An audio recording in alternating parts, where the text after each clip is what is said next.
Hello, and welcome to Screen Guardians, the podcast where Kevin and I get to share stories and also tips and safety things for families, schools, teachers, students to keep kids safe. So it's been a minute since Kevin and I have recorded together, so I'm so glad you're here again. So today's topic is a little intense, so we're kind of excited to talk about it because our goal here is protection and safety of kids. We're going to kind of step off just solely digital platforms and talk about what's happening in schools. So a local school here in our area was kind of recently in the news. Back in February, there was a school event. And at the school event, a school dance, there was a registered sex offender who was allowed in the event. He was seen pointing his phone in the direction of students.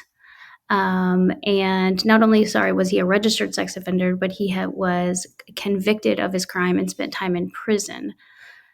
So this is a topic that's really important to us because the school and the school policies, basically the school district failed to protect kids. And that's part of why we're here, is to share information and empower our community, specifically parents, to protect children, because things are moving at a rapid pace in our digital world, and we have to increase our education in order to act and to protect. And this case, this recent incident, obviously needs some attention. So Kevin and I thought we'd talk about it. Kevin is very passionate about wanting to bring this to light on the podcast today. So I'm excited that you're here. So Kevin, hi. Hi, how are you?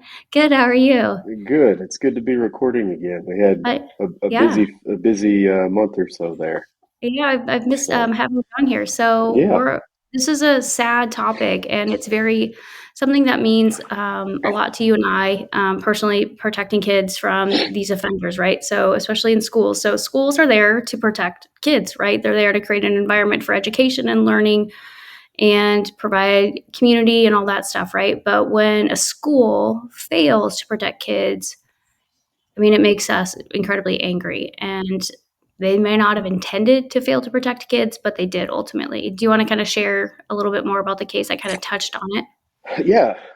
So back in February, so it was just a couple months ago. It was an elementary school dance, right? So we're talking, uh, you know, first grade maybe all the way through fifth, maybe sixth grade, depending on what school district you go to. Um, and a registered sex offender, somebody who had been convicted Hmm. of possessing child sexual abuse material, which we've talked in the past about the kind of the shift from using the term child pornography to child sexual abuse material, because it makes it sound more like what it is. It's non-consensual, right? It's abuse. It's not porn.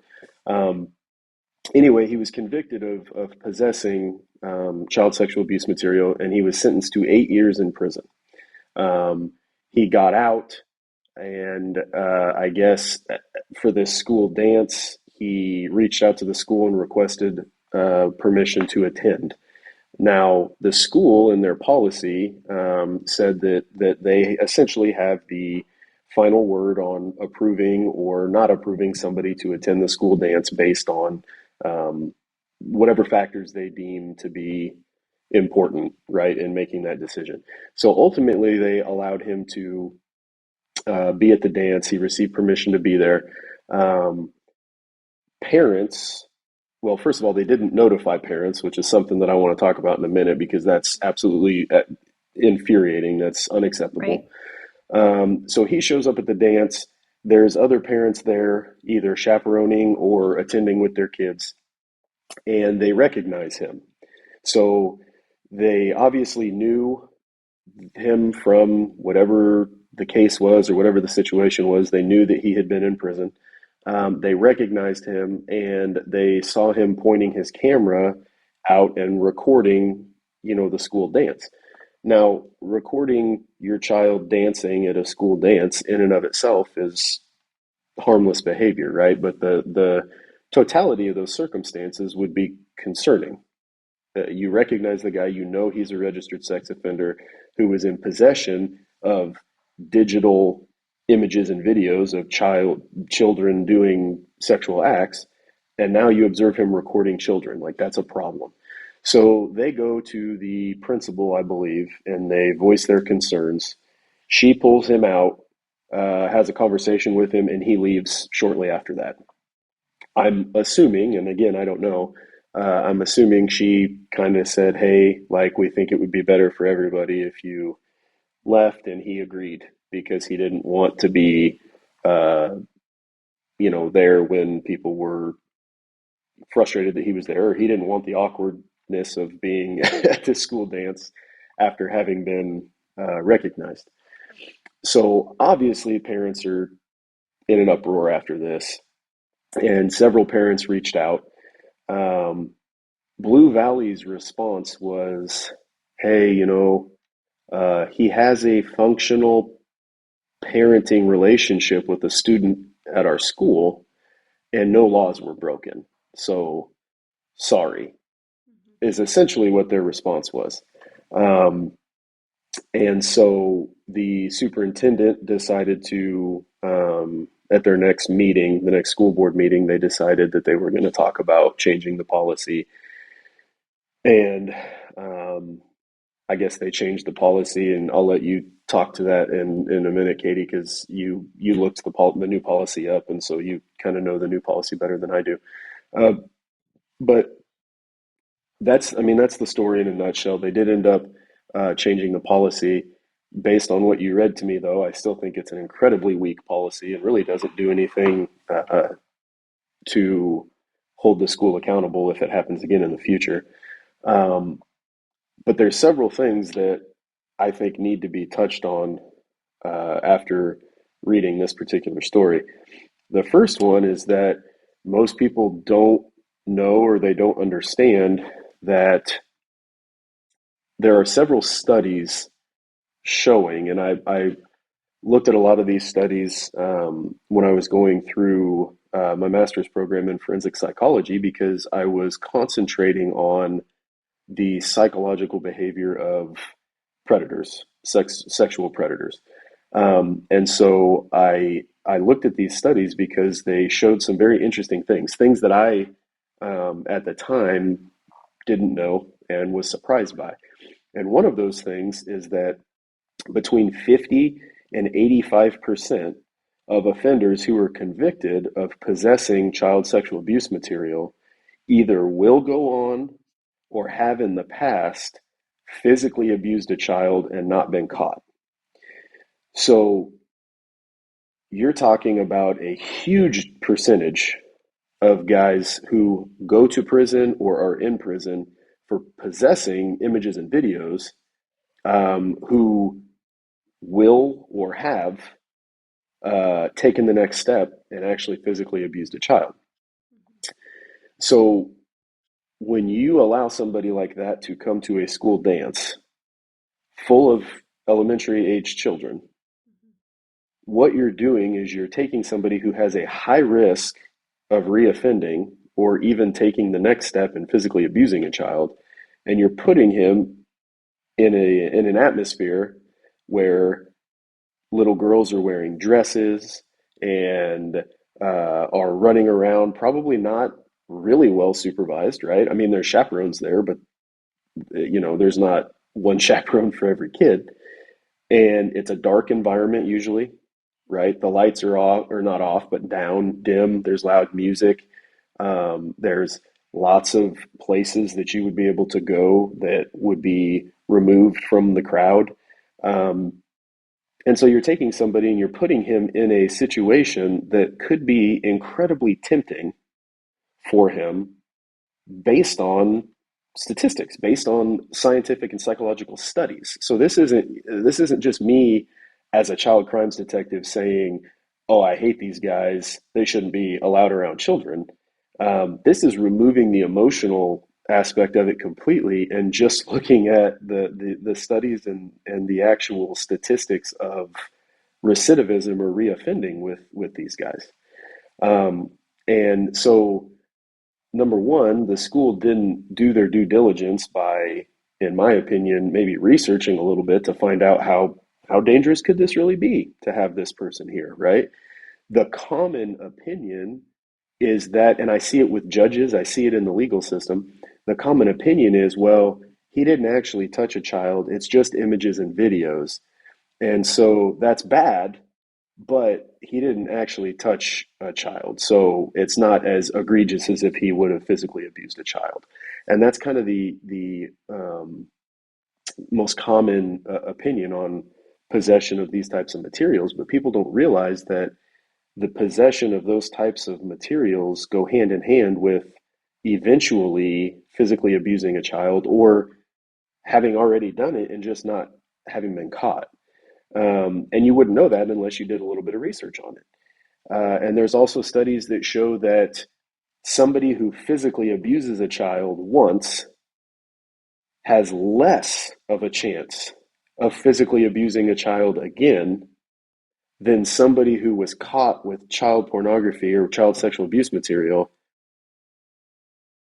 putting their hands on a child. So being in possession of the material is actually a higher indicator of potentially being at risk to sexually abuse a child than having sexually abused a child in the past, which is wild to me, but less of the hands-on offenders reoffend and touch another child than the guys who are in possession of child porn. They go on to touch children at a higher rate. So statistically, it would have been safer if he would have been somebody who had been put in prison for actually sexually abusing a child. If we're going off of statistics and studies, right? Obviously, there's always outliers. There's always the one case that doesn't conform to what everybody has found. But and so that's the first thing that just completely boggled my mind about this was that there was no research done, as far as I can tell, and the school's response to this, um, in my opinion, reinforces that assumption because had they done some research or talked to somebody or went to a subject matter expert or you know what I mean, they would have said that. They would have said, hey, we did X, Y, and Z to ensure that this was a safe situation. But they didn't. They said, no laws were broken. Mhm. Well, of course, no laws were broken, right? I mean, he has already served his time, so he's back out again. So he has functionally the same rights as everybody else at this point. So this might be a silly question, but when somebody is a registered sex offender and they've committed a crime like this gentleman has, and it says his crime I think he committed was in 2010, so it had Mhm. been some time.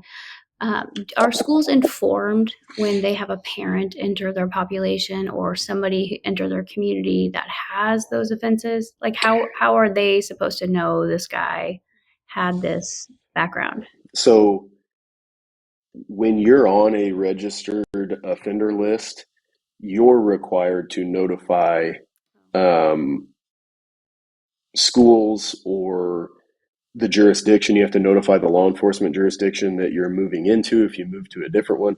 So the compliance as a sexual offender, it's on you to notify um, schools and law enforcement agencies, et cetera. So if you don't do that, obviously you'll get by with it for a while, but eventually somebody will figure it out, and then you'll be put back into custody again for violating your registration. It sounds like he was still on the registered offender list, so I'm assuming that he was compliant, and he notified the school. Um, I don't know that law enforcement would notify the school. I personally, as a detective in my position, that's not something that I handle. That would be more of a court system thing where the courts would say like, hey, this school needs to be notified. This event, if they're on a team or whatever, they need to be notified. That kind of a thing. Um, so I'm not sure if somebody reached out to the school, but I do know that if he was on the registered offender list, it would be incumbent upon him to notify whoever he needed to notify. Right. And then that kind of leads to the next question or maybe statement I have. When schools are informed, right, what is their responsibility? When they're informed that there's a parent and the parent, you know, there are such events like a dance and the parents attend. What level of knowledge should the rest of the community have or be warned of in order to protect their kids, right? So that's kind of what happened here is the school knew he was there and they failed to maybe acknowledge or inform the other parents who, I mean, had children there that he is a registered offender and is attending the event, taking pictures, all that stuff. As a parent, I would lose my mind. I would, having a daughter, we have daughters, right? Like I would go insane, especially he's taking I mean, I would lose it. As you should, which is why when I read this story, I immediately got a hold of you and I was like, "This is outrageous. We need to talk about this." Because everybody who lives in the Blue Valley School District who's sending children there, or even if you just live there, you don't send children there, it's happening in your community. You should be in the ear of the superintendent, the principal, and anybody who will listen to you about how absurd this is. You know, they not notifying the parents that there was going to be a registered sex offender at the dance and giving parents the ability to remove their child from that event, um, in my opinion, it was a deliberate. And again, I can only say this is my assumption or my opinion, um, but the way it appears to me, I don't know this for sure, but the way it appears to me is that the school wanted to both have an event where all the parents were excited and nobody was worried about anything, but also have this guy come so that he didn't feel like he was being excluded because of his past criminal history. And you can't have it both ways because, and we talked about this before, I have a lot of empathy for the son or daughter. I'm assuming it was a daughter, but again, I don't know. I'm making a lot of assumptions. But I feel bad for the child, whether it's a son or daughter, that their parent, the offender, um, is going through this, right? The child didn't do anything wrong. The child shouldn't be punished or looked down on for this. But at the end of the day, the offender ultimately is the one responsible for his actions, and there are consequences to those actions. And one of those consequences is that if you have your own children, you may not be able to do all of the things that normal parents do because of your previous behavior. And that's your job to then have that conversation with your child. Um, we should not be having to put an entire elementary school at risk uh, because we didn't want to hurt this guy's feelings or make their child feel sad or uncomfortable. Again, I have empathy for the child. It's an awful situation, but you can't put the onus on all of the other parents and all of the other kids to either just accept that this is going to happen or to, well, we'll just watch the kids extra close or we'll just, like, that's not Yeah, their responsibility, right? right. So the the fact that they didn't notify the parents and give them the opportunity to have a different dance or pull their kid out of Yeah, that dance or whatever the right. case is, that's the most absurd thing to me is that, like, if you're going to have a silly policy where you allow somebody like this to attend the school dance, you should absolutely then have to notify everybody that he's going to be there. Yeah.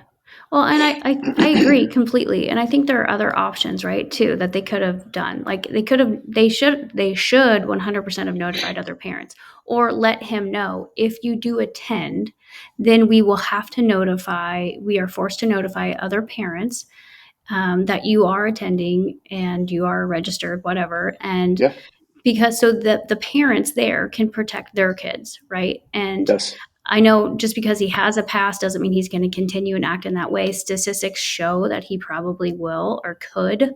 So we're going to go with that, right? But another thing the school could have done is if you do attend, we're going to mandate that we have somebody, security or somebody who's with you at all times. You are not allowed to have a phone where, like you are not allowed to go to the bathroom by yourself. Like we're going to have somebody basically escorting and Yes. monitoring him the whole time. That's a way he could have attended so the child could have had their dad there, whatever, if that was like so important, but notify the other parents and notify the things parents of the things you're going to do to protect the other kids there and hold him to a greater level of accountability, because there's a level of trust that's been fractured and broken, so he Yeah. is allowed extended the same opportunities as everybody else because of the choices he made. Like you said, there's consequences to his choices from his previous life, maybe, but those are the consequences he has to face. So the school could have done those two things, which would have changed the entire tone of this. I think he still shouldn't have been allowed there, but it could have kept safety of kids at the forefront instead of, we're going to try to make everybody happy. We're going to try to appease to both sides, and hopefully nobody will notice or make a fuss about it. Yes. And I tell people this a lot. Hope is not a self-defense strategy. It's not a safety strategy. And it sounds like that's what the plan was here was, yeah, we'll let him come. We won't say anything and we'll hope that it all goes well. Um, and honestly, props to him for leaving. It sounds like he left in a very, understanding and calm manner. And again, I am not trying to like come down on this guy and say like, because of your past, you will forever wear a scarlet letter and I won't have any respect for you and you're a terrible person. But there is a little bit of like, hey man, you have to understand that even if you're completely out of that phase of your life, you went to therapy, you got your stuff together, and you are no longer engaging in those behaviors. You're doing everything you need to do to live a healthy, responsible life. Um, we still don't know that, so we cannot err on the side of, oh yeah, well, sure, let's give it a shot. I mean, that's, we can't do that for the safety of kids. And he has got to understand that as an offender. Um, and, I just am really, disappointed that was the way that this was handled.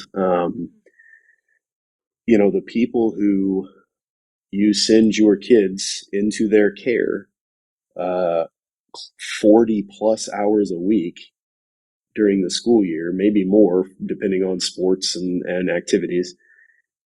They looked at this situation and they said, this is an acceptable level of risk that we're willing to put these kids in. And how anybody who's in charge of children could have had that thought is mind-boggling to me. Mm-hmm. I agree. So let's read. So this happened. This incident happened in February at a school district here called the Blue Valley School District here in Kansas. And so I'll read the new policy they implemented. So that was in February. In March, the first part of March, they had a school board meeting where they reviewed their policy. And this is ultimately what they came up with. The new policy implemented was adopted actually on April 14th. The title of it is the Kansas Public Offender Registry. No person who is registered on the Kansas Public Offender Registry shall be present for or attend a school-sponsored activity, event, or program unless attendance is legally required without receiving advance written permission of the superintendent and the director of safety and security. An individual who's in the offender registry is still on parole, probation, or supervised release, or was convicted of a sex or violent crime against a minor, there is a presumption attendance will not be allowed. That presumption may be overcome only if extraordinary life circumstances exist, as determined by the superintendent and the director of safety and security in joint constellation. In the event attendance is permitted, reasonable restrictions or conditions on attendance may be required, which is what we were just talking about. Yes. They should have had restrictions on his behavior or actions while he was there. Yes. So basically it's going to come down to the superintendent, and the director of safety and security may deem it okay for that person to attend if they have a prior incident. However, they do say further down in the policy that this does not apply to private or community events. The use of district facilities for private or community events after school and summer camps, recreational and private club activities, and other facility rental events. So basically, this policy only applies to things that are school sponsored activities, events, or programs. Mhm. Yeah. So, I mean, is it better? Yeah. I mean, it's better Hmm. than the original policy because the original policy essentially just said, well, they just need permission from the principal or the superintendent. Um, but still, I do. This is something that you said this time that I didn't catch last time. It encourages me that the wording is that the presumption is that they will not be allowed to attend. Because what that means is we're starting at no. Right. And you have to convince me that it should be a yes because of, what did it say, substantial life events or something like that. Mhm. Um, so it's up to the offender to present whatever evidence he has that it should be acceptable for him to show up, um, before they'll allow it to happen, which is a good thing because if the presumption is that no, you're not allowed to attend, then that's probably going to be what the answer is most of the time. However, they leave it open ended, so the superintendent could come back and just say, well, I looked at it and this was my decision, so I told him he could go. So really, the policy doesn't change anything because ultimately it still just comes down to a couple people who get to decide whether he attends or not. Right. So, I mean, in my opinion, there should be a blanket statement that, like, if you're a registered sex offender for crimes against children, you are not allowed to attend school events, period. Mhm. Mhm. So, And I wish the policy would have said something about educating and protecting the community if it is the case that that person is oh, yeah. allowed to go. The policy failed to acknowledge the rest of the community who is impacted by their decision. And you and I have talked about this in the past that this topic is really important to me. There's a school that I attended where they have allowed the highest person of leadership to be somebody who has been in who has been accused of committing a crime against a child and contributing to crimes against children, and they fail to acknowledge and share that with the community, which they should be able to be aware that these are the leaders that they're putting in place. So I think keeping the community in the forefront of the mind and the children's safety of children in the forefront of their minds when they're making these policies and decisions should be primary, right? Yes. Yeah, absolutely. Well, and I think too, another thing it's important for our listeners to understand is that this gentleman was convicted and sentenced to 8 years in prison. Oh yeah. That's I have, significant, you said. So you said 8 years is a big deal, especially in yes, Kansas. yes, I have been doing just these investigations for 6 years, and I've been in law enforcement for 15 years. Um, you don't get sentenced to 8 years in prison unless the material that you possessed was egregious in some way. So we're not talking about, oh, he had a couple of pictures of a 16-year-old's breasts and he thought she was 18, or he downloaded a video from a porn site and one of the actresses or one of the performers was underage and he didn't know about it at the time. You're not going to get 8 years in prison unless you have an unbelievable amount of child sexual abuse material.